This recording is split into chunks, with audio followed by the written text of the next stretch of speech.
У нас в гостях кандидат наук, старший преподаватель кафедры растениеводства, селекции растений и биотехнологии Аграрного университета Марат Юсупович Саттаров. Здравствуйте, Доброе Марат. утро. Доброе утро. Ну, вот скажите, пожалуйста, вы профессионал в сфере растениеводства. Вот вас лично какая большая часть, мы сейчас к грибам исключительно сужаемся, интересует? Вот грибы, которые растут и являются для нас едой, ну, скажем, да? Мгм. Или вот все-таки какие-то огромные промышленные масштабы разведения? Ну, основное, как сказать, мое направление больше по промышленному грибоводству, да. Ну, промышленное грибоводство раз затрагиваешь, ты должен как бы знать и другие вот, грибы. То есть я не против сходить в лес, тоже собрать, Ну, конечно, конечно. свежих опят. Но вот наша республика на что богата? На опята? Да На практически всё. на всё, все, да? на все, да. Если знать, что собирать. Хорошо, а где собирать? Есть вот какие-то такие места интересные, Я чтобы 10 можно минут было пытал, съездить? Марат Да? Юсупович. Никак. Да, Не сдал выпытывали. ни одного места. Почему?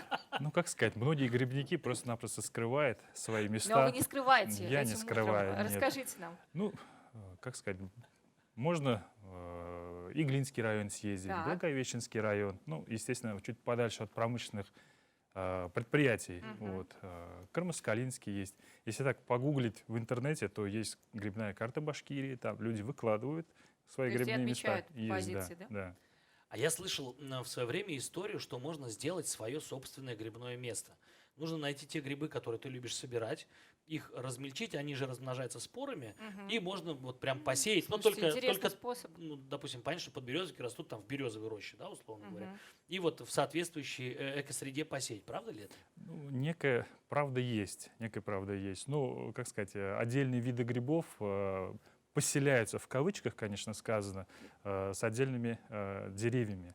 Они так называемые микоризные грибы есть, которые в симбиозе живут с корневой системой деревьев. То есть гриб дает, например, дереву дополнительную воду, иногда вот, питательные вещества дает, в данном случае, например, фосфор, труднодоступный, передает корням растения. А корни растений, например, дают грибам уже питательные вещества.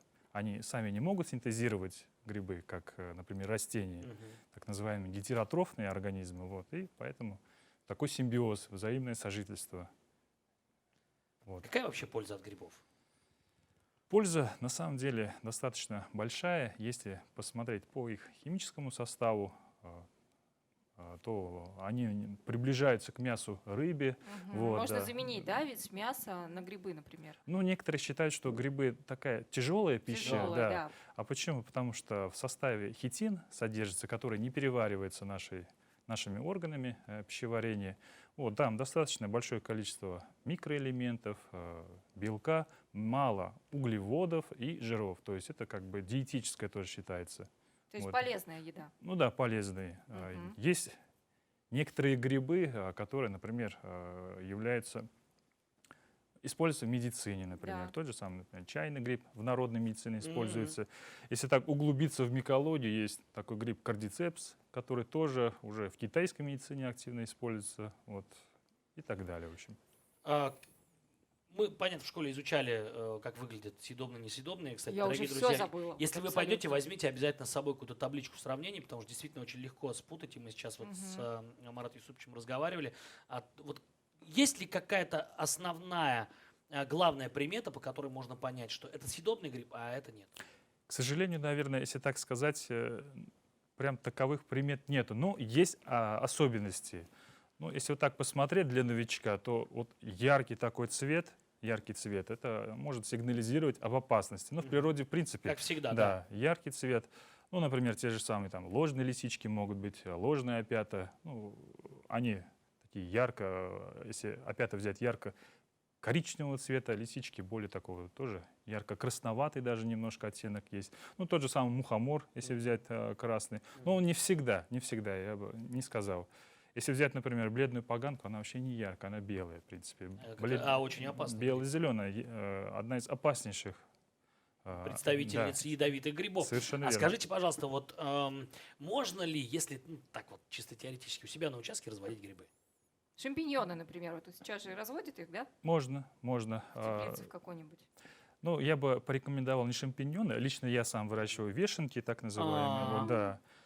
Это очень просто взять, например, чурки деревянные, лиственных пород. Мгм. Можно просверлить дырочки в них, сантиметра 2-3 Мгм. глубиной.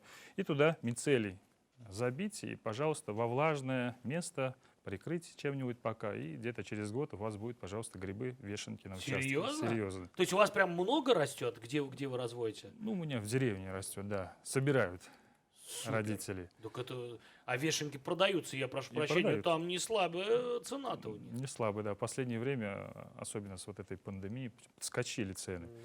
Вот. И еще, как сказать, в интернете есть такие готовые наборы или киты называются, там якобы вот белый гриб можно вырастить, еще какой-то. Но это все, это обман, я так скажу, потому что они больше растут с деревьями, микоризные грибы. Конечно, но опять-таки, это нужна какая-то соответствующая среда рядышком. да. Да, совершенно верно. Или что вы открыли нам, скажите, пожалуйста. Да, вот я нашла как раз, как правильно выбирать и готовить грибы. Я просто сама не грибник. Первый раз в этом году съездила в лес, чтобы собрать. И вот не уверена, что у меня все были правильные грибы.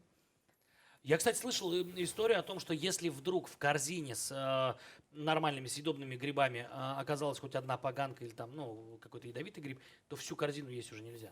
Правда? Верно, да, говорите. ничего Даже когда, собирая грибы, вот видим, что, например, он ядовит, этот гриб, взяли, потрогали руками, особенно бледная поганка, то если, например, попадает на грибы, споры тоже у нее ядовитые, то есть кусочки гриба тоже ядовиты, то есть большая доля вероятности, что Получить можно отравление? отравление, да. Ну и руки, естественно, желательно протереть. Не все, конечно, я про бледную поганку говорю. Вот. Просто я помню детство, когда насобираешь, потом к родителям приходишь, покажешь, они так, это не то, все остальное остается, и дома спокойненько Ну, кушаешь. контактирующие грибы, наверное, все-таки. Обязательно удалить. Да. Дорогие друзья, будьте, пожалуйста, внимательны и берегите свое здоровье. Это очень важно, потому что сейчас все поголовно идут в лес, вот, и все собирают грибы. Кстати, когда пойдут опята? Если Так еще они не уже. пошли. Уже идут, уже Опята? идут. Я уже собирала идут. опята, представляете? Вот у нас Как спрашивает у нас режиссерская кричит группа, да. ассистент режиссера в наушник так, что чуть барабанные перепонки не лопнули. Как отличить ложную от съедобной поганки? Ложная опята. У Ой, съедоб- опята, у наз- поганки. Нет, опята, Опята, да? Опята, конечно, опята. Ну, настоящие опята, так называется правильно, они имеют так называемое колечко или юбочку, а вот ложные опята их не имеют. И шляпка у них такая ярко-коричневого цвета. Мгм. Вот, можно так отличить.